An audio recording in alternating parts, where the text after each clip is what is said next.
देखिए, संभल में जामा मस्जिद के सर्वे के दौरान जिस तरीके से हिंसा भड़की थी, उसके बाद तनाव का माहौल है। लगातार पुलिस कार्रवाई कर रही है, कई लोगों को हिरासत में लिया जा चुका है, गिरफ्तारी हो चुकी है। और उसी मामले में जिस तरीके से जफर अली को हिरासत में लिया गया, आप तस्वीरें भी इस वक्त आप देख रहे हैं, अखिलेश यादव को आप देख रहे हैं, लोकसभा स्पीकर से मिले ओम बिरला को आप देख रहे हैं। लोकसभा स्पीकर ओम बिरला के साथ विपक्ष के बड़े नेताओं ने मुलाकात की है और बताया जा रहा है कि ये संभल हिंसा को लेकर विपक्ष अपनी बात रखने के लिए इस मामले का विरोध जताते हुए लोकसभा स्पीकर से मिले हैं। संभल हिंसा के मुद्दे पर अखिलेश यादव के साथ जियाउर रहमान बर्क भी मौजूद हैं, जो तस्वीरों में दिखाई भी दे रहे हैं। डिंपल यादव उनके साथ बैठी हुई हैं, वो भी साफ दिखाई दे रहे हैं। जियाउर रहमान बर्क पर एफआईआर भी हुई है। ओम बिरला से पूरे मामले में हस्तक्षेप की मांग विपक्ष के नेताओं ने की है। संभल हिंसा के मुद्दे पर लोकसभा स्पीकर से मुलाकात, और इस मुलाकात में इस मामले पर हस्तक्षेप की मांग की गई विपक्ष के नेताओं से। तो इस मामले पर अब राजनीति भी लगातार आगे बढ़ते हुए, एक तरफ तनाव का माहौल संभल में, लेकिन इसका असर अब किस तरीके से होता हुआ दिखाई दे रहा है, तस्वीरें आपके सामने हैं। और देखिए, संभल हिंसा की न्यायिक जांच भी होगी, ये भी एक बड़ी जानकारी आपको हम बता रहे हैं। मुरादाबाद के कमिश्नर ने ऐलान किया है कि कमिश्नर आंजनेय कुमार सिंह, जिन्होंने ये कहा है आरोपियों पर सख्त कार्रवाई होगी और जरूरत पड़ी तो एनएसए भी लगाया जाएगा।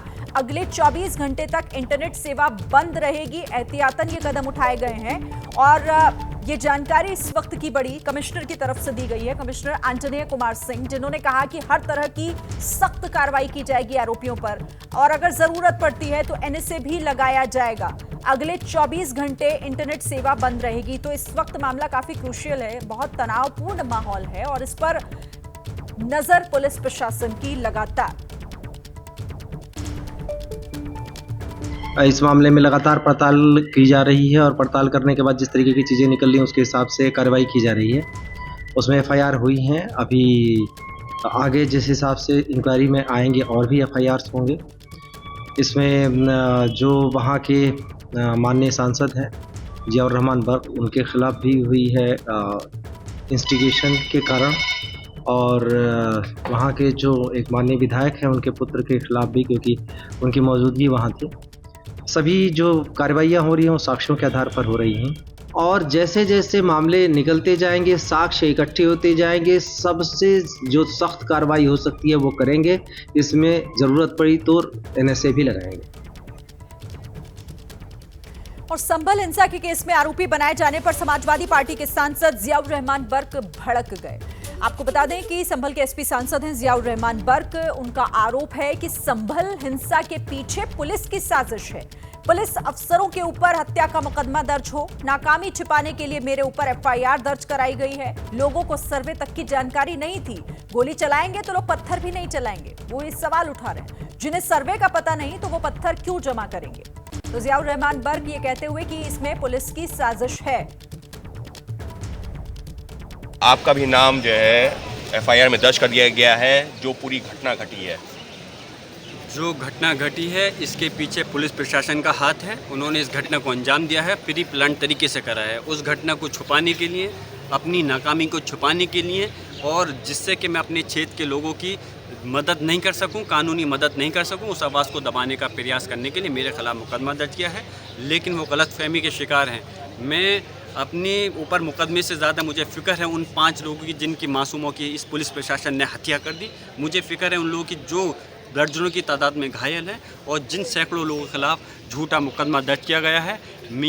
हम माननीय राष्ट्रपति अखिलेश यादव जी के नेतृत्व में स्पीकर साहब से भी मिले हैं और पार्लियामेंट के लोकसभा के अंदर भी इस मुद्दे को उठाना चाहते थे, लेकिन बोलने का मौका नहीं दिया। हमारी आवाज़ दबाई गई है।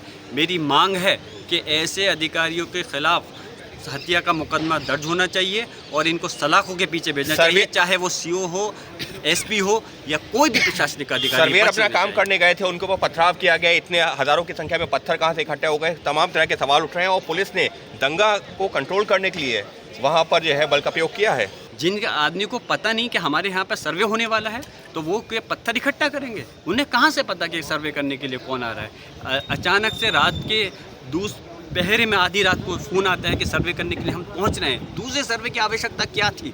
जब पहले सर्वे हो गया था तो दूसरा सर्वे क्यों कराया गया? अगर कराना था तो कोर्ट का आदेश लेकर के आते, सर्वे कराना था तो समन्वय समिति बनाते। पुलिस प्रशासन की नाकामी है, कोई समिति नहीं बनाई और वहाँ पर लोग इकट्ठा हुए तो वहाँ के प्रशासनिक अधिकारी, चाहे वो सीओ हो, एसपी हो, कोई भी हो, उन्होंने लाठीचार्ज किया और सीधे सीधे गोली चलाई। और जब गोली चलाएगी तो आदमी फिर पत्थर भी नहीं चलेगा। पुलिस प्रशासन ने जानबूझ करके संभल को आग में झोंका है। क्यों?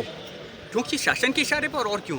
वो चाहता है कि किसी प्रकार जो उनका अस्तित्व हो रहा है 2024 में, उनका काफ़ी डाउन हुआ है और उपचुनाव को उन्होंने डंडे के बल पे जीता है, उस प्रकार हम कैसे कर सकें। लेकिन मुझे उम्मीद है कि इस वक्त पूरे प्रदेश की और देश की जनता ने जो ये तांडा पुलिस प्रशासन का देखा है, सिर्फ मुस्लिम समाज नहीं, हिंदू समाज भी इसका जवाब इनको ज़रूर देगा। तो ज़ियाउर रहमान बर्क को आपने सुना, जो इस पूरे मामले को लेकर पुलिस पर सवाल खड़े कर रहे हैं। और इसी से जुड़ी एक और बड़ी खबर, संभल हिंसा पर एसपी और मुस्लिम संगठनों को वीएचपी की चेतावनी। ऐसी आग से ना खेलें जो अपने ही घर को जला दे।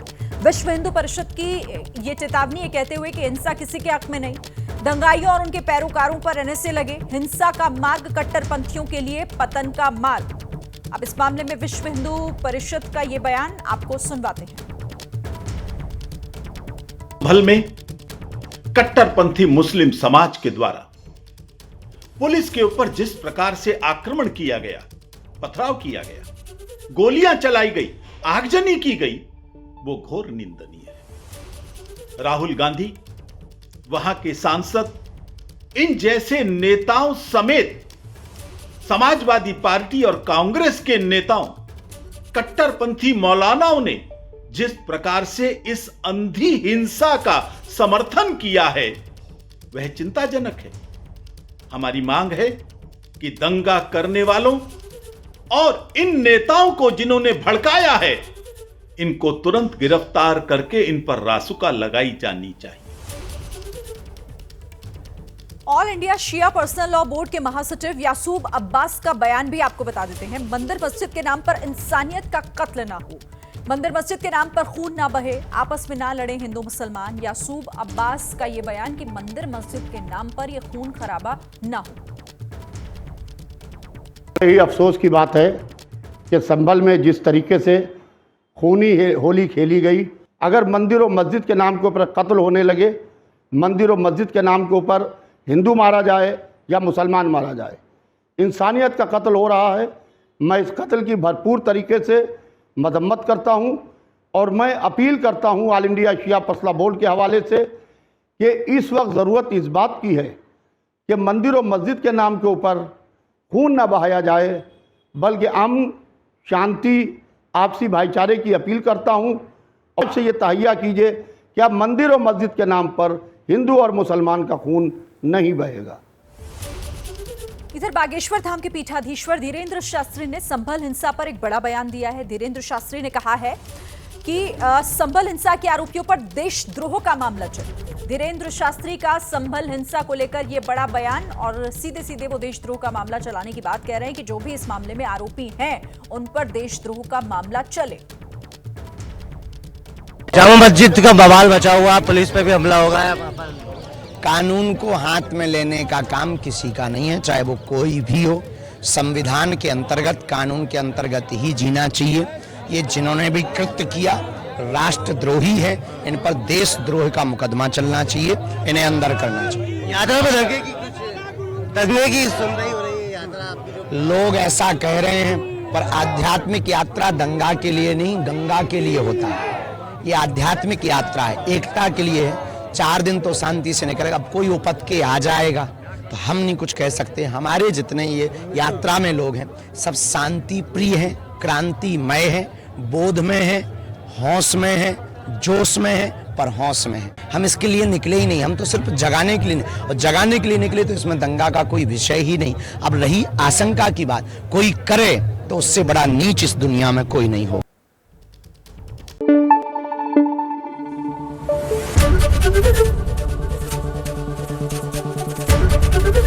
एबीपी न्यूज आपको रखे आगे।